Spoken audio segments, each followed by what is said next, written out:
इसका नाम है इनवर्स ट्रिग्नोमेट्रिक फंक्शन, मतलब दूसरा चैप्टर। ठीक है, तो देखिएगा ध्यान से, कोई भी चैप्टर स्टार्ट करने से पहले बेसिक नॉलेज बहुत जरूरी है उस चैप्टर के बारे में। तो चलिए सबसे पहले हम स्टार्ट करते हैं। इनवर्स फंक्शन, सबसे पहले क्या है इनवर्स, मतलब प्रतिलोम फलन किसे कहते हैं, है ना। यहाँ पर हमको पढ़ना है प्रतिलोम त्रिकोणमितीय फलन। तो यदि कोई फलन y बराबर एफ ऑफ एक्स यदि दिया है तो इसका प्रतिलोम क्या हो जाएगा, x बराबर एफ इनवर्स y हो जाएगा।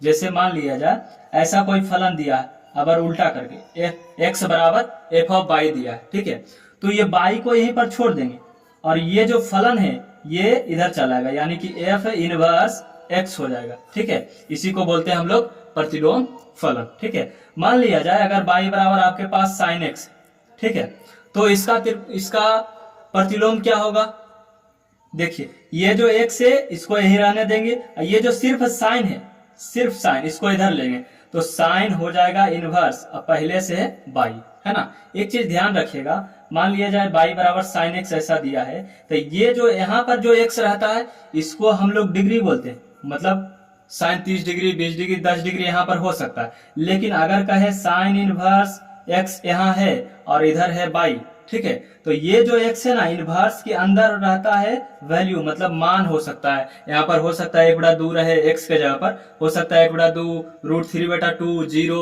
1, तो इनवर्स के जो अंदर होता है उसको हम लोग वैल्यू कहते हैं ना। और जो साइन सिर्फ ट्रिग्नोमेट्रिक फंक्शन के अंदर वो डिग्री होता है। ठीक है, तो ये छोटा सा चीज इसको ध्यान रखिएगा। चलिए देखिएगा आगे, इसमें आगे क्या है, कुछ फॉर्मूला वगैरह है। ठीक है, इसको आपको याद रखना होगा। ठीक है, तो देखिए कैसे याद रखते हैं। पहला फॉर्मूला क्या है, इस चैप्टर में जितना भी फॉर्मूला है उसको तो आपको याद रखना ही होगा। ठीक है, तभी जो एक्सरसाइज का जो प्रश्न है वो आसानी से बन जाएगा। ठीक है, यदि आपको टोटल फॉर्मूला याद रहता है तो आसानी से बन जाएगा। देखिएगा साइन इनवर्स के अंदर में -x है तो माइनस बाहर हो जाता है sine inverse x। Cosec inverse के अंदर यहाँ भी माइनस है, ठीक है, -x रहेगा तो माइनस कॉसेक इनवर्स x हो जाएगा। और tan इनवर्स के अंदर -x रहेगा तो माइनस tan, मतलब यहाँ से यहाँ तक हम क्या सीखे कि साइन कॉसेक tan के अंदर अगर माइनस में रहेगा तो बाहर माइनस हो जाएगा, अगर कॉस इनवर्स के अंदर माइनस में रहेगा तो pi minus cos inverse x। उसी तरह से सेक इनवर्स के अंदर अगर -x रहेगा तो pi minus sec inverse x। Cosec inverse के अंदर अगर -x रहेगा, सॉरी यहाँ तो कॉसेक तो ऊपर लिख लिए ना हम लोग, तो कॉट लिखेंगे, कॉट इनवर्स के अंदर अगर -x रहेगा तो उसी तरह से pi minus cot inverse x हो जाएगा। ठीक है, तो ये तीनों अलग हो गया। याद क्या रखना है, साइन कॉसेक tan, क्या बोले, साइन कॉसेक और tan। अगर इसके अंदर इनवर्स में -x रहता है तो माइनस बाहर हो जाता है, क्या बोले, माइनस बाहर होता है, मतलब माइनस साइन इनवर्स x हो जाएगा। इसी तरह से तीनों का हो जाएगा। ठीक है, और इन तीनों में क्या करेंगे, कॉस सेक कॉट, क्या बोले, कॉस सेक कॉट। अगर इसके अंदर -x रहेगा तो पाई माइनस उतना हो जाएगा, pi minus cos inverse x। Cos inverse -x बराबर pi minus cos inverse x। Sec inverse के अंदर माइनस रहेगा तो pi minus sec inverse x। Cot inverse के अंदर अगर माइनस रहेगा तो pi minus cot inverse x। तो हमें लगता है कि आपको याद हो गया। ठीक है, तो चलिए अब आगे देखते हैं। ये भी फॉर्मूला ही है। ठीक है, इसको याद रखना बहुत ही सिंपल है। ठीक है, साइन इनवर्स साइन x बराबर क्या होगा ये सोचना है, cos inverse cos x, tan inverse tan x, cot inverse cot x, इतना बराबर क्या होगा। तो एक ही चीज याद रखना है, अगर बाहर साइन इनवर्स अंदर भी साइन रहेगा तो ये वाला जो एंगल है ये यहाँ आ जाता है x, ये हमारा आंसर हो जाएगा। ये उसी तरह से बाहर कॉस है अंदर भी कॉस है तो ये वाला बाहर हो जाएगा, है ना। उसी तरह से tan फिर tan तो x हो जाएगा, यहाँ भी उसी तरह से x हो जाएगा, यहाँ भी x हो जाएगा, है ना। सेक इनवर्स बाहर है अंदर भी सेक इनवर्स तो यहाँ भी x।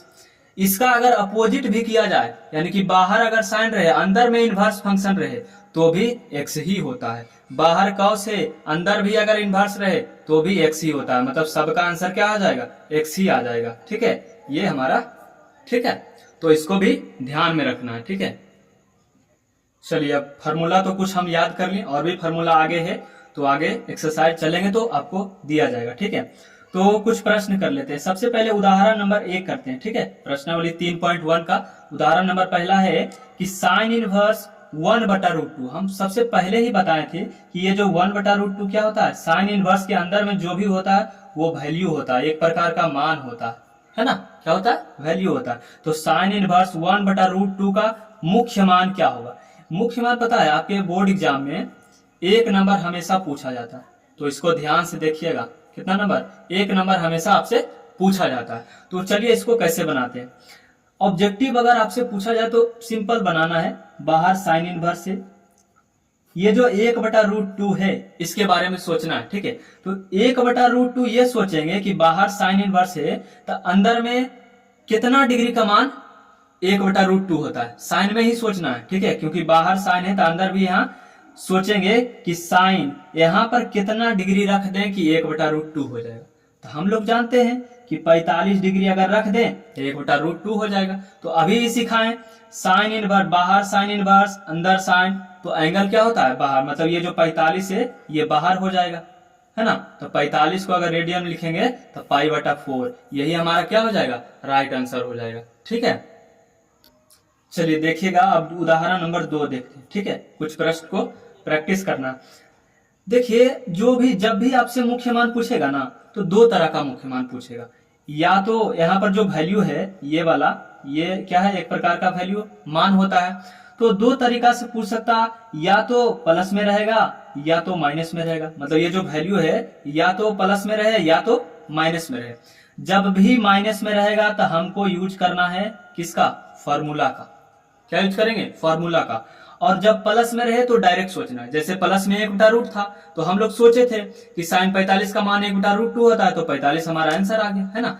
तो जब माइनस में रहे तो हमको क्या यूज करना है, फॉर्मूला का यूज करना है। तो हम बताए थे कॉट इनवर्स हो गया, और ये वाला माइनस को रहने दीजिए, 1/√3 को भी रहने देंगे। ये जो 1/√3 है इसको हम लोग बोल देते हैं x, कुछ समय के लिए x कह देते हैं, ठीक है, ताकि समझ में आए अच्छे से। Cot inverse minus x, cot inverse minus x बराबर क्या बताए थे, कॉट इनवर्स माइनस x बताए थे कि pi minus cot inverse x होता है। क्या होता है, pi minus cot inverse x।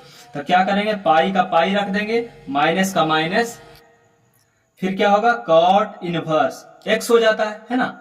ये वाला x, तो x के जगह पर कितना है, 1/√3, कितना है, 1/√3। तो पाई के जगह पर पाई। अब ये सोचना, अब ये देखिए ये वाला वैल्यू प्लस में हो गया, तो अब डायरेक्ट सोचेंगे कि बाहर कॉट है तो अंदर भी ये सोचेंगे कि कॉट कितना डिग्री का मान 1/√3 होता है ना। ये हमको सोचना है।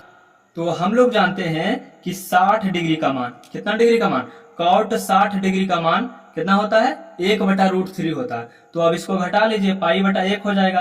3 पाई में से 1 पाई घट जाएगा तो 2 पाई आ जाएगा, 2π/3, यही हमारा क्या हो जाएगा, आंसर हो जाएगा, ठीक है। तो चलिए आज के लिए इतना रहने देते हैं। बहुत बहुत धन्यवाद आप लोग का।